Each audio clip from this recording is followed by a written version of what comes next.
বিসমিল্লাহ বলে খাবেন। নবী সাল্লাল্লাহু আলাইহি ওয়াসাল্লাম বলেছে, এযা আকালা আহাদুকুম, তোমাদের কেউ যখন খাবে বা পানাহার করবে, ফালিয়াজকুর ইসমাল্লাহি তাআলা, বিসমিল্লাহ বলবে, আল্লাহর নাম উচ্চারণ করবে। বিসমিল্লাহ, বিসমিল্লাহ বলা যথেষ্ট। কেউ যদি বিসমিল্লাহির রহমানির রহিমও বলে জায়েজ। ভালো করে শোনেন, আর এই ক্ষেত্রে অনেকে আবার ফতোয়া দিয়ে বাড়াবাড়ি করছে।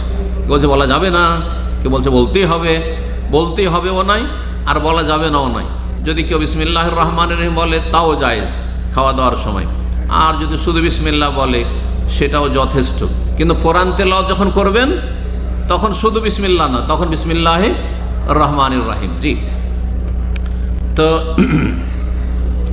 ফাইন নাসিয়া নবী বলছেন যদি ভুলে যায়, ধরেন ভুলে গেছেন, শুরুতে বিসমিল্লাহ বলতে হয়তো ভুলে গেছেন, তাহলে কি করবেন? পরে যদি মনে হয়, মনে না হলে তো মনে হইল না, খাওয়া দাওয়ার মাঝখানে মনে হইল, আরে অনেকক্ষণ খাওয়া দাওয়া হয়েছে, তারপরে খাওয়া দাওয়ার মাঝে আছেন, এখন মনে হয়েছে, তাহলে কি বলতে হবে?